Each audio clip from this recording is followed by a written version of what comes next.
Professor Luís Filipe Lobo Fernandes, que é professor catedrático de Ciência Política e Relações Internacionais representado da Universidade do Minho, onde também foi pró-reitor com responsabilidade nas áreas da cooperação científica internacional e das relações internacionais.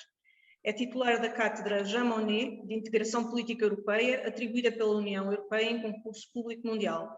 Entre os seus domínios científicos de maior interesse, destacamos as teorias das relações internacionais, estudos europeus e teorias, processos de integração regional ou ainda o pensamento clássico iluminista. Irá fazer-nos uma apresentação com o tema Explorando a Teoria Internacional a propósito de uma nova era de contenção estratégica, construção de uma problemática. Muito obrigado, boa tarde a todos. Eu queria agradecer o convite para participar neste seminário que muito me honra. Vou tentar ser o mais claro possível, respeitando os 20 minutos que me foram atribuídos. Esta temática enquadra-se numa das vertentes que o seminário tinha previsto, a saber, no tema geral da geopolítica. Eu vou tratar, sobretudo, o problema da expansão da China no atual ciclo da globalização, em termos de construção, de como problematizar este problema no quadro, sobretudo, conceptual e teórico da teoria das relações internacionais. O estudo da variância configura-se como um dos marcos do processo científico, como sabemos. No domínio do conhecimento das relações internacionais, referimos, sobretudo, à identificação de eventuais descontinuidades no sistema internacional. Segundo Kevin Roth, um antigo primeiro-ministro da Austrália e atualmente visiting scholar na John F. Kennedy School of Government da Universidade de Harvard, fatores estratégicos novos com grande potencial desestabilizador são observáveis na Ásia-Pacífico desde 2014, alertando para a possibilidade real de mudanças profundas com grande impacto no conjunto do sistema internacional. A ponderação da ascensão da China, marcada já por iniludíveis ambições, tanto no plano geoeconómico e comercial, como no plano estratégico e militar, já definida como sino-globalização, assume neste âmbito uma urgência ímpar que requer uma reflexão especialmente minuciosa. Acresce que desde a década de 1990, segundo Friend and Thayer, uma nova forma de hipernacionalismo identitário e chauvinista Han, que é naturalmente a etnia maioritária na China, define cada vez mais a política de Pequim com sérias consequências para o futuro da política internacional. Ora, na construção de uma problemática em torno dos fatores de mudança internacional, como no caso presente, é fundamental a operacionalização de quadros conceptuais e teóricos apurados. Na construção da problemática atinente à ascensão da China, propomos, até pelo tempo que temos disponível, dois momentos de intelecção principais, que designaríamos nesta instância como o critério do método. Nexo, continuidades e transformação da arena internacional, e alguns efeitos sobre o status quo decorrentes das ambições expansionistas da China, que são dimensões analíticas que fazem parte de um projeto mais amplo. O fim da Guerra dos 30 Anos, consagrado nos Tratados de Westfália de 1648, abriu um longo período internacional marcado pela centralidade do Estado territorial, noção que privilegiamos em contraponto ao conceito de Estado-nação. George Modelsky, com quem eu tive o privilégio de trabalhar na Universidade de Washington, em Seattle, há cerca de 20 anos, formularia uma teoria evolucionista das relações internacionais, precisamente a partir dos padrões identificados no sistema westphaliano, assente fundamentalmente em três hipóteses, articuladas numa base de ciclos longos.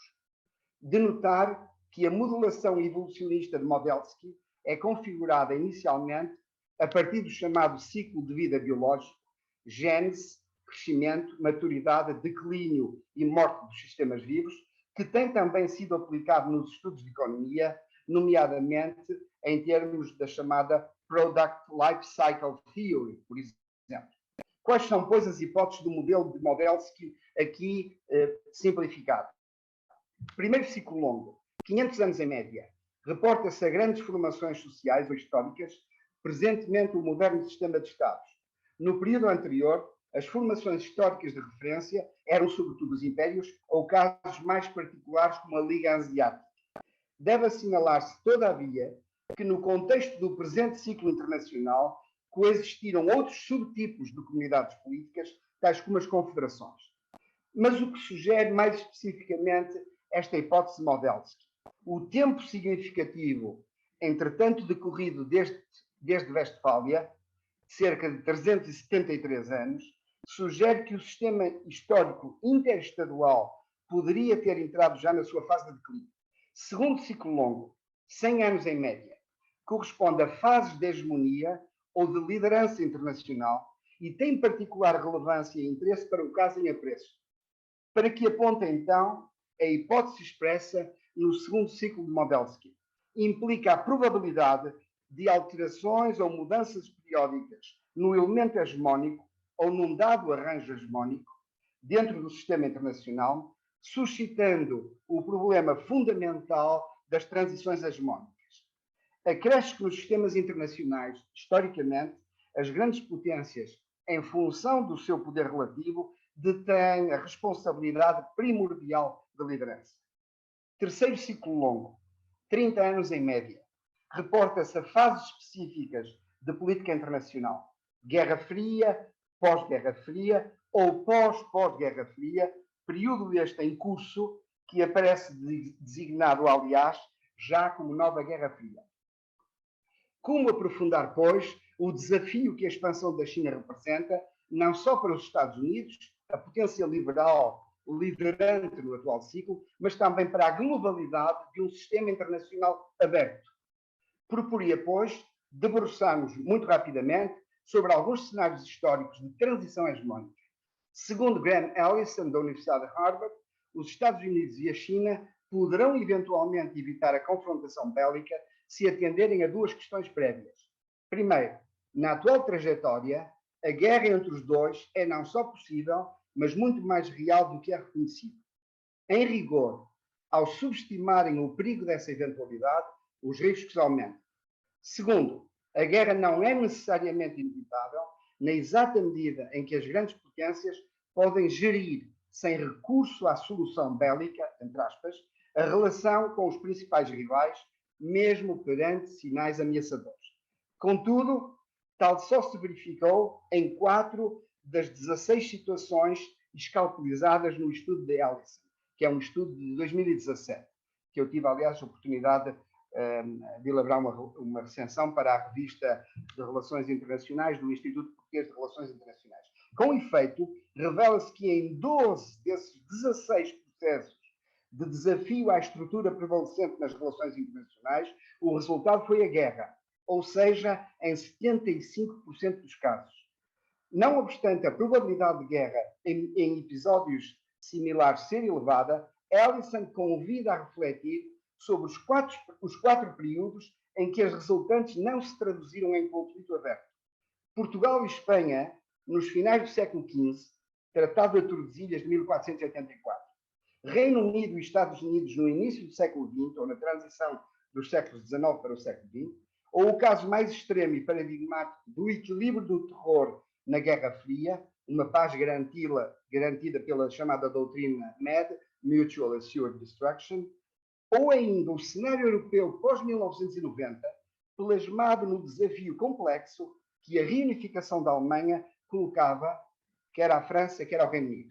Ora, naquelas 4 instâncias históricas, as potências contemporâneas respectivas conseguiram escapar à chamada armadilha de Tucídides, merecendo estes casos uma atenção especialíssima perante o caso vertente das ambições chinesas. Eles constituem a demonstração de que a guerra, como eu dizia, não é inevitável e, aliás, como Tucídides se encarregou de sublinhar, no caso do conflito entre Atenas e Esparta, uma guerra, aliás, declaradamente indesejável para aquelas potências. E este é mesmo um ponto essencial do argumento de Tucídides, de assinalável cientificidade ao refutar epílegos pré-determinados ou determinismos inconsistentes, e que as 4 analogias históricas exploradas são um autêntico exercício de história aplicada e que, por Ellison, evidenciam. Como se pode ler, aliás, nos comentários lúcidos deste autor, e cito, só os que falham no aprofundamento das circunstâncias trágicas do passado e estão condenadas a repetir-las.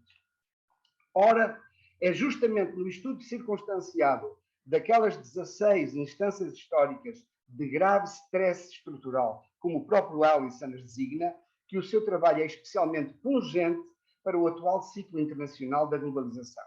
Em especial, o cenário número 7 de Ellison é particularmente útil para interpretar o momento presente, a saber, o período do final do século XVIII e princípios do século XIX, em que a França revolucionária desafia abertamente a potência então preponderante em terra e no mar, a Grã-Bretanha. Sendo certo que a afronta napoleónica à liderança britânica no plano internacional vai implicar um período de guerras generalizadas no continente europeu e nos oceanos envolventes, o ciclo longo que se segue, após 1815, maioritariamente de paz sistémica, requer mais de perto a nossa atenção. A este propósito, a dissertação de doutoramento de Henry Kissinger, na Universidade de Harvard, publicada com o título A World Restored, em 1957, evidenciou como a França pós-revolucionária é inserida numa nova arquitetura de segurança pelas potências europeias mais conservadoras, ou potências do status quo, talvez mais apropriadamente. Os protagonistas principais do Congresso de Viena de 1814-1815, o chanceler austríaco Metternich e o britânico Castlereagh, estruturariam um virtuoso sistema de balança de poder que permitiu, em grande medida, manter a paz geral no continente durante quase um século. De referir na construção deste sistema, em particular, a invenção literal de um buffer state, ou Estado tampão, a Bélgica, com a função de travar o acesso da França ao Mar do Norte. Esta manobra acabou por consagrar a divisão da Flandres em 3, repartição que ainda hoje se mantém. A Flandres holandesa, a Flandres belga e a Flandres francesa. Os ingleses nunca esqueceram a pré-clara frase de Napoleão acerca da importância estratégica do grande porto de Antuérpia. E cito, Anvers est un pistolet braqué sur le cœur de l'Angleterre. Antuérpia é um tiro apontado ao coração da Inglaterra. No enunciado de Hadley Ball, um dos grandes teóricos das relações internacionais ingleses, o dito sistema de balança de poder tem preenchido 3 funções essenciais no sistema moderno de Estados. Preveniu a sua captura e transformação num império universal. As balanças de poder regionais protegeram a autonomia e a integridade territorial dos Estados. E, por último, 3, propiciou as condições para o desenvolvimento de outras instituições essenciais para a manutenção do próprio sistema, tais como a diplomacia, alianças flexíveis, a gestão de crises, sanções, o direito internacional, mas também a guerra, enquanto meio legítimo para impedir políticas expansionistas ou ações hostis de conquista. Mas como acomodar a nova proeminência da China na construção da presente problemática? O primeiro requisito para uma solução de tipo Metternich, em 1815, assentou na derrota prévia da potência revisionista, a França, e na resolução do então chamado problema francês. França é essa que foi remetida para as fronteiras naturais do hexágono.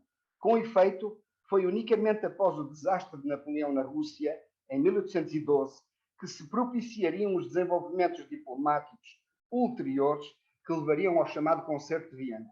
A questão que emerge hoje, mais complexa, eu diria mesmo especialmente intrincada, é a de saber se é possível alcançar, sem derrota chinesa, um arranjo diplomático que garanta a paz internacional. Como Kissinger sugeriu na sua tese, que eu referi, na barganha diplomática que leva à paz de Viena, o elemento essencial do novo equilíbrio era que a França renunciasse a pretensões expansionistas ou mesmo a exercer influência hegemónica indevida. No presente caso da China, o desafio de uma abertura diplomática mais ambiciosa requererá a identificação dos interesses críticos das potências-chave e dos pontos de convergência e de divergência, assumindo a fortiori que a razão prevalece em todos os lados. Ao invés, pode muito bem acontecer que o diálogo, entre aspas, em curso, revela a impossibilidade de atingir uma versão atualizada do entendimento conseguido em Viena. E eu diria que tal seria mau para todas as partes e, diga-se, para o mundo. A ciência internacional que aqui se tenta projetar, combinada com os casos de insucesso apontados num importante estudo de Ellison, parece sugerir que se a China continuar a atuar como uma potência revisionista, com a pretensão de expandir e projetar o seu poder económico e militar de forma imoderada ou intimidatória, aparente já na tentativa de criação de esferas de influência, então a possibilidade de uma guerra de containment pode estar no horizonte. Mas esse curso de ação seria, na nossa óptica, profundamente errado da parte da China, tal como foi a decisão insensata de Napoleão ao exacerbar as aspirações francesas e marchar sobre Moscou. Como assinalou Robert Gilpin, da Universidade de Princeton, falecido, desaparecido em 2018, era, enfim, se me permitem, a grande estrela desta área das relações internacionais em Princeton durante muitos anos. Segundo Gilpin, a forma primeira de lidar com um grave desequilíbrio entre uma estrutura existente e o processo de redistribuição de poder é uma guerra hegemónica. Na definição talvez mais precisa de Raymond Aron, uma guerra de hegemonia é uma tipologia de conflito que determina que Estado ou grupo de Estados prevalecerá.